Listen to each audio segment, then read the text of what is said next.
State में रहते हैं और वेलफेयर स्टेट में जनता को जो सुविधाएं मुहैया कराई जाती है वो जनता ही के पैसे से किया जाता है।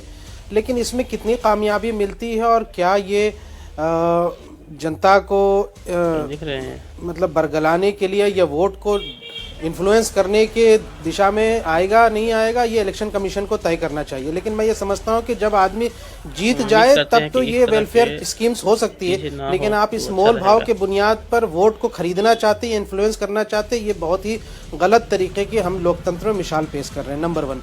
दूसरा, हमारी पार्टी दिल्ली के अंदर बहुत स्पेसिफिक और बड़ा प्रोफेशनल वे में हमने अपने सर्वेज और तमाम कॉन्साइंस के बुनियाद पर सिर्फ 2 सीटों पर चुनाव लड़ रहे हैं, मुस्तफाबाद और ओखला। और इन दोनों सीटों पर हमने मजबूत प्रत्याशी उतारे हैं। एक तरफ हमारे जामिया यूनिवर्सिटी अलुमनाई के प्रेसिडेंट हैं शिफाउर रहमान, और आप लोग आपके ऊपर आरोप करते हैं कि दंगे के आरोपियों को आगे बढ़ा रही है पार्टी।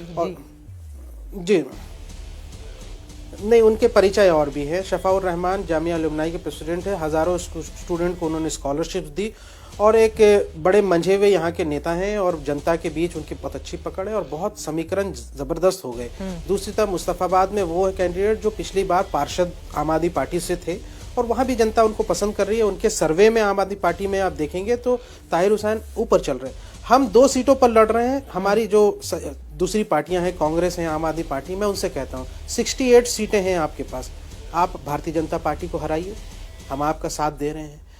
मैं तो ये कहता हूं कि हम 2 ही सीटों पर लड़ रहे हैं ना। अगर हमें किसी का वोट काटना होता या हमें यहाँ से कोई ये होता तो हम इंडिस्क्रिमिनेटली फैसले लेते, लेकिन हम अपनी मजबूती के साथ 2 सीटों क्या आप मुसलमानों के वोट काटने के लिए आ जाते हैं? यही तो तय करना है और आप भाजपा को फायदा पहुंचाते हैं विरोधी दलों के वोट।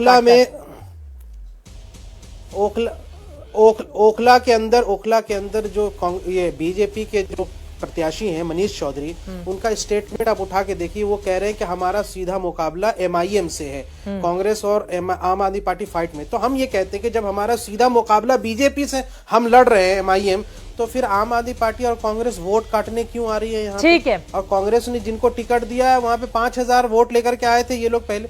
मैं ये कहता हूं कि दिल्ली के चुनाव के अंदर कम से कम इस बात को तो आप कहिए, अप्रिशिएट कीजिए कि एमआईएम ने जो डिसीजन लिया है सिर्फ 2 सीटों पर लड़ने का, ये बहुत बेस्ट डिसीजन है। और हम और चाहते थे, लेकिन हमारे सदर मजलिस ओवैसी साहब ने ये कहा कि नहीं, पहली बार विधानसभा चुनाव लड़ रहे हैं, यहाँ स्ट्रांगली फाइट करेंगे। और ये किस पार्टी से सर्टिफिकेट चाहिए आपको शोएब जमी साहब?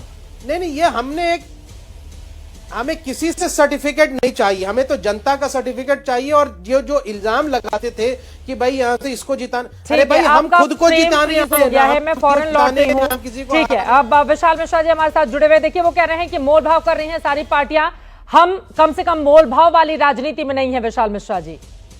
और यहाँ पर तो होड़ लगी हुई है, कौन किससे ज्यादा मुफ्त की योजनाओं का ऐलान कर देगा, कौन किससे आगे निकल जाएगा। क्या होगा देश की राजधानी दिल्ली का अगर इसी तरह की परिपाटी चलती रही तीनों ही बड़ी पार्टियों के भीतर? तो